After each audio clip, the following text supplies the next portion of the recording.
Hello friends, welcome है आपका एसएससीसी channel पे। मैं भरत सर आप लोगों के बीच आ गया हूं और आज ये वृत्त का आपको वीडियो पार्ट 6 मिल रहा है। और आज हम लोग बात करेंगे वृत्त के विभिन्न सारे आकृतियों को बनाएंगे और वृत्त को अलग अलग रूप में हर एक चीज को समझेंगे। आज हम विशेष रूप से आकृतियों पे बात करेंगे और फॉर्मूला का जो वीडियो होगा वो बाकी जितने भी आकृति को बनाएंगे मैं एक एक करके सबके फॉर्मूला को भी लाऊंगा और समझाऊंगा कि फॉर्मूला कैसे बना है। तो चलिए करते हैं वीडियो का शुरुआत। तो देखिए आज वृत्त की अलग अलग आकृतियों पे बात होगा बच्चों। जैसा कि आप मेरे लगातार 5 वीडियो को देखते आए होंगे अगर सीक्वेंस वाइज, तो वैसे भी लिंक आपको डिस्क्रिप्शन में मिल जाएगा। तो देखिए सबसे पहले हम बात करते हैं अभी वृत्त के अलग अलग चित्र पर बात होगा, इसके अलग अलग आकृतियों पर। तो सबसे पहले तो ये अपने लोग समझे थे फर्स्ट वीडियो में ही कि ये वृत्त होता है और ये वृत्त का केंद्र है। और जब इस लाइन को अपने लोग ऐसे, ये जो किनारा है इस किनारा की लंबाई वृत्त की परिधि कहलाती है। ऐसा कोई भी गोल आकृति बड़ा छोटा वृत्त कहलाएगा जो इधर खोखला हो और ये वृत्त का केंद्र होता है। यहाँ से त्रिज्या खींचते हैं, ये सब पता है। तो अगला पॉइंट में हम लोग समझेंगे, त्रिज्या वगैरह सब सभी समझ चुके हैं। तो अब हमारे पास पॉइंट उठता है कि वृत्त को अगर हम बीच से काट दे रहे हैं, ये एक वृत्त बनाए वापस से, और इस वृत्त को आप ऐसे बीच से ये व्यास ले लिए तो वृत्त 2 भागों में बट गया। थोड़ा सा गोल अच्छा सा नहीं बन पा रहा है बच्चों, मेन कॉन्सेप्ट समझने का कोशिश कीजिए कि वृत्त जब 2 बराबर भागों में बट जाता है तो ये ऊपर वाला हिस्सा और नीचे वाले हिस्से को अलग अलग करके अपने लोग समझेंगे। तो वो एक आकृति क्या कहलाएगा? अर्धवृत्त, चाहे वो ऊपर का हिस्सा हो चाहे वो नीचे का हिस्सा। मान के चलिए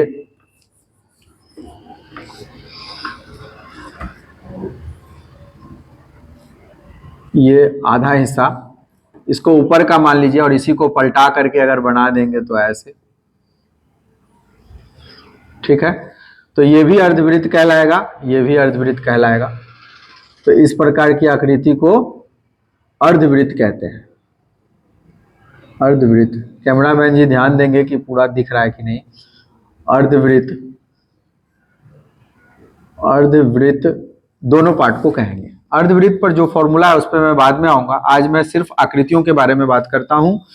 तो बच्चों ये हुआ वृत्त। ये वृत्त का व्यास जब खींच देते हैं, यानी किसी भी गोल कागज को, अगर सपोज कीजिए आप वृत्ताकार कागज को बीच से ऐसे काट देते हैं, आप उस पॉइंट से काटते हैं जहां वृत्त का सेंटर हो और वृत्त के सेंटर वाले पॉइंट से सिधाई में काट देते हैं, तो थोड़ा सा ये बड़ा और ये थोड़ा छोटा टाइप का बन गया है बच्चों। लेकिन मेन कॉन्सेप्ट समझिए कि वृत्त आधा आधा भाग में जब बट जाएगा तो अर्ध मतलब ही आधा होता है। अर्ध इस वर्ड का ही मतलब हुआ आधा, और वृत्त क्योंकि ये किनारा पार्ट है, खोखला पार्ट सपोज करिए, तो इसको अर्धवृत्त कहेंगे। लेकिन कागज को ऐसे काट दिए तो ये अर्धवृत्ताकार कागज हो गया, 2 भागों में बट गया। अब बात उठता है कि मान के चलिए ये वृत्त जो है ऐसे गोल पार्ट में यहां से लेके यहां तक छोटा हिस्सा, अगर मान के चलिए मैं एरो इसके इस तरफ से दिखा रहा हूं आपको, ये इसका मैं नाम दे दे रहा हूं, ये इसका नाम दे दे रहा हूं मैं बी, एक पॉइंट बना दिया। और यहां से लेके यहां तक का जो ये किनारा है ये किसी अलग कलर से मैंने बना दिया। सपोज कीजिए यहाँ पे मैं कलर अलग यूज नहीं कर रहा हूं, इसीलिए मैं पॉइंट बना के समझा रहा हूं बच्चों कि अगर हम ए पॉइंट से बी तक का जो मेरा ये चाप है, इसको चाप कहते हैं। क्या कहते हैं बच्चों? चाप कहते हैं। ये वृत्त का जो किनारा वाला पार्ट है, ए से बी तक जो जा रहा है, वो सपोज कीजिए अलग दूसरे कलर का है, और बी से ए तक जो आ रहा है, मैं वैसे वापस से एरो में ऐसे बता रहा हूं कि बी से ए से बी, और ये हो गया चाप ए बी। ये चाप ए बी है और ये वाला चाप बी ए है। ये वाला चाप क्या है? बी ए है। ध्यान से समझिएगा। तो चाप ए बी देख रहे हैं कम लंबा दिख रहा है और चाप बी ए ज्यादा लंबा दिख रहा है। तो सबसे बड़ी बात कि जब हम इसको अलग अलग कलर से या अलग अलग नाम से संबोधित कर रहे हैं तो ये वाला चाप आपको कहलाएगा, ए बी चाप कहलाएगा लघु चाप, क्योंकि वो छोटा है। ध्यान से देखिए, ये लघु चाप कहलाएगा। और ये बड़ा वाला बी से ए तक ध्यान दीजिए, तो ये इसका लंबाई ज्यादा होगा। तो बी से ए तक वाले हिस्सा को क्या कहेंगे? ये कौन सा चाप हो जाएगा? दीर्घ चाप हो जाएगा बच्चों। ये हो जाएगा दीर्घ चाप। तो इस बात को भी समझना है, क्योंकि चाप से रिलेटेड पॉइंट भी आपको सवाल में आएगा, बहुत सारा पॉइंट। तो चाप उस समय आपको दिक्कत ना करे, इसको अंग्रेजी में आर्क कहते हैं, ARC। तो बच्चों इतना ध्यान रखना है कि चाप को आर्क कहा जाता है, ठीक है, इतना याद रखेंगे। अब बात उठता है कि वृत्त को लघु चाप दीर्घ चाप समझे। अब वृत्त में एक कॉन्सेप्ट ये देखिए कि ये अगर एक वृत्त है और इस वृत्त को अपने लोग 4 भाग में बांट दिए, ऐसे कर दिए, तो आधा आधा किए तो अर्धवृत्त बना था। अब हम इसको ऐसे 4 पार्ट में कर दिए बच्चों, तो प्रत्येक टुकड़ा जो है आपको ये आपको ऐसा दिखेगा, L जैसा बना लीजिए और इसको ऐसे करके मिला लीजिए। ये सभी टुकड़ा, ये टुकड़ा, ये टुकड़ा, ये टुकड़ा, ये टुकड़ा, सब इस प्रकार से। तो ये प्रत्येक टुकड़ा पहला भाग, दूसरा भाग, तीसरा भाग, 4 भाग, माने 4 भागों में बांट दिए, तो ये वृत्त का चतुर्थांश कहलाता है। ये क्या कहलाएगा? ऐसा हिस्सा वृत्त का चतुर्थांश कहलाता है, जहां ये त्रिज्या होता है, ये त्रिज्या होता है और ये चाप होता है। ये चाप का टुकड़ा हो गया, ये इतना बड़ा परिधि था 2πr, तो उसको 4 खंडों में टुकड़ा कर दिए। तो फॉर्मूला बाद में समझाएंगे बच्चों अगले वीडियो में। फिलहाल यहाँ पे इसको अपने लोग क्या कहेंगे? चतुर्थांश कहेंगे। ध्यान रखना, इसको चतुर्थांश कहा जाता है, ठीक है। ये चतुर्थांश है। चतुर्थांश की आकृति को भी समझ के रखना होता है, क्योंकि चतुर्थांश पे भी आपको ढेर सारा सवाल आता है। अब बच्चों आपके सामने एक और इम्पोर्टेंट पॉइंट उठता है कि चतुर्थांश के साथ ही साथ वृत्त खंड और त्रिज्य खंड को समझना जरूरी है। अब अगला पॉइंट अपने पास उठता है बच्चों, यहां देखेंगे कि अब हम क्या बना रहे हैं? वृत्त खंड, वृत्त को खंडित कर रहे हैं। तो जैसा कि यहां देखिए व्यास, यहां पे देखिए जैसे ये वृत्त है, तो वृत्त है, तो वृत्त को हम लोग खंडित कर रहे हैं। तो वृत्त को खंडित करना इन द सेंस ऑफ, वृत्त को खंडित करने का मतलब ये नहीं हुआ कि वृत्त खंडित, तो ये भी हुआ, वृत्त को यहां से भी खंडित कर रहे हैं। तो वृत्त को जब उसके व्यास से, उसके केंद्र वाले पॉइंट से खंडित करते हैं, तब तो वो अर्धवृत्त बन जाता है, वो भी एक वृत्त खंड हुआ। लेकिन यहाँ पे हम अलग सेंस में ये समझाना चाह रहे हैं कि वृत्त को हम सेंटर वाले पॉइंट से, मान ले चलिए व्यास यहाँ था, हम किसी अलग जगह से खंडित किए, तो ऊपर वाला हिस्सा बड़ा दिख रहा है, नीचे वाला हिस्सा छोटा दिख रहा है। तो इस बड़े वाले हिस्से को, इस बड़े वाले हिस्से को बच्चों अपने लोग क्या कहेंगे? दीर्घ वृत्त खंड कहेंगे। क्या कहेंगे? दीर्घ वृत्त खंड, दीर्घ वृत्त खंड, ठीक है।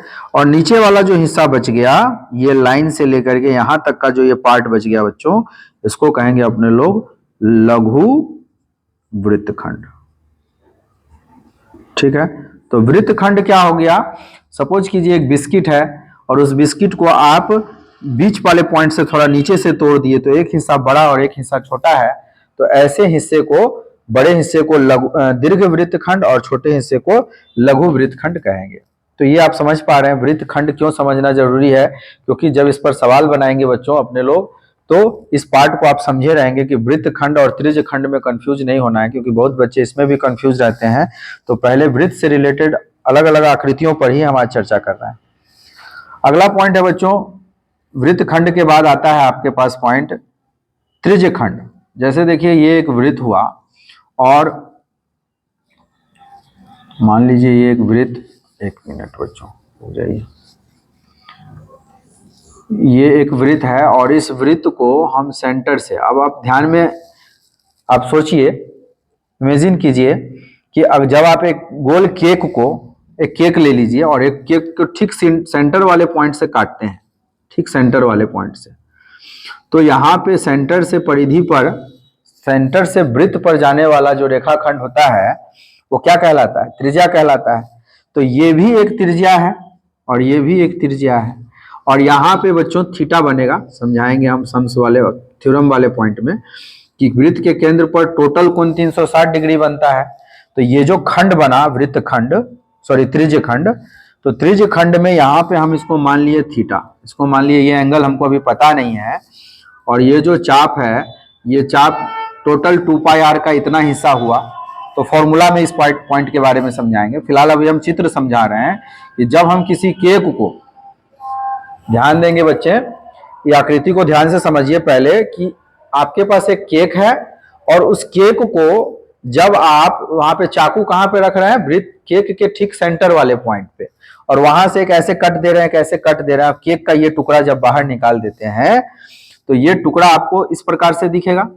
मान के चलिए ऐसा दिखेगा, ऐसा करके दिखेगा आपको ये, ठीक है। तो यहाँ पे ये आर था, ये आर था, और ये त्रिज्या देखिए, अब ये कटा हुआ पार्ट में भी वृत्त का त्रिज्या आ गया और जो बचा हुआ पार्ट रहा उसमें भी वृत्त का त्रिज्या आ गया, क्योंकि इस केक के टुकड़ा को अगर हम काट के इधर निकाल के रख देंगे तो जो बाकी हिस्सा बचेगा वो भी, उसमें भी तो त्रिज्या रह गया ना, उसका भी तो वो वाला पार्ट बच जाएगा।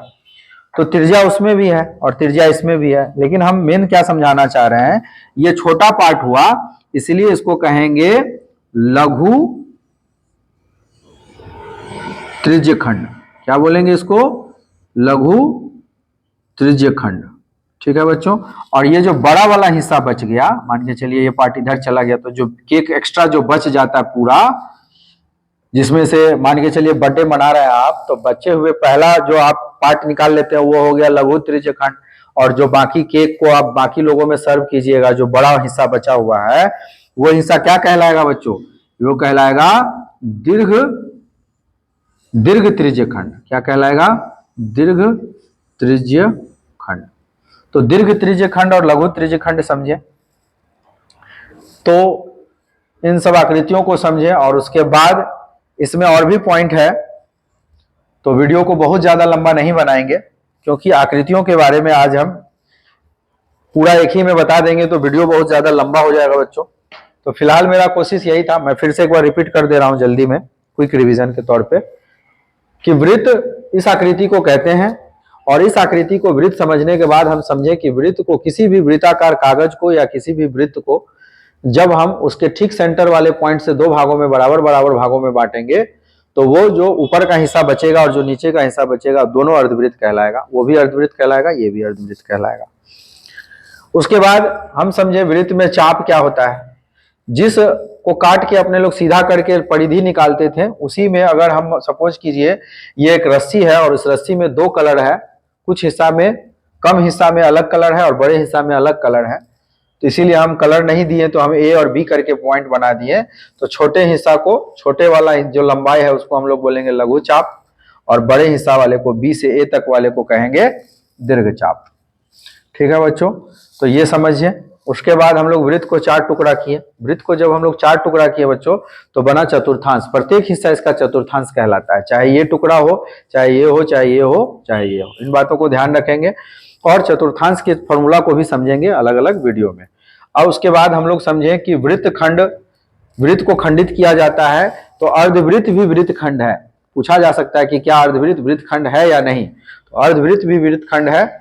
और यहाँ भी, ये भी जब बड़े हिस्सा और छोटा हिस्सा में इसको तोड़ते हैं या काटते हैं तो भी ये वृत्त खंड होता है। तो बड़ा हिस्सा जो है वो दीर्घ वृत्त खंड कहलाएगा और छोटा हिस्सा लघु वृत्त खंड कहलाएगा। ये वृत्त को खंडित कर रहे हैं इसलिए इसका नाम पड़ा वृत्त खंड। और यहाँ पे वृत्त को खंडित कर रहे हैं लेकिन त्रिज्या के हिसाब से, त्रिज्या वाले पॉइंट से हमेशा खंडित कर रहे हैं, इसीलिए इसका नाम पड़ा, छोटे हिस्सा को, केक का एक टुकड़ा, एक बाइट, लघु त्रिज्य खंड कहलाएगा और बड़ा हिस्सा दीर्घ त्रिज्य खंड कहलाएगा। तो इस प्रकार से पहले चित्रों का समझ होना चाहिए बच्चों, क्योंकि अगर हम बेसिक तौर पे चित्र ही नहीं समझेंगे, वृत्त के चित्र के बारे में ही हमें समझ नहीं रहेगा कि वृत्त खंड क्या होता है, त्रिज्य खंड क्या होता है। मैथ में मैंने नोटिस किया है, बच्चों को इतने सालों से पढ़ा रहा हूं, तो बच्चे जो है गणित में आने वाले शब्दों का मतलब ही नहीं समझते हैं, इसीलिए उनको सवाल समझने में परेशानी होता है। तो किसी भी टीचर को पढ़ाने का मेन मोटिव यही होना चाहिए कि पहले, मेरा भी यही कोशिश है और बाकियों का भी यही कोशिश होना चाहिए कि पहले मैथ में, गणित में आने वाले शब्दों का मतलब बच्चों को पहले क्लियर कीजिए। अगर शब्द का मतलब वो समझने लगेगा ना, आकृति उसके मन में बनने लगेगा, इमेज बनने लगेगा, तो बच्चा सम्स को जल्दी कनेक्ट करेगा कि हमसे पूछा क्या जा रहा है, बताया क्या जा रहा है, बताना क्या है, सारी चीजों को वो कनेक्ट कर पाएगा। तो इस प्रकार से आप ये वीडियो आपके बीच में आज लेके आया, और अगर ये वीडियो इंफॉर्मेटिव लगता है, आपको लगता है कि इन सभी चीजों को जानते हुए पढ़ाई करना चाहिए, इस वे में पढ़ना चाहिए, तो आप इस वीडियो को अन्य लोगों तक पहुंचाइए, लाइक कीजिए, शेयर कीजिए, सब्सक्राइब कीजिए। मिलते हैं अगले वीडियो में इसी टॉपिक को आगे बढ़ाते हुए। Thanks for watching.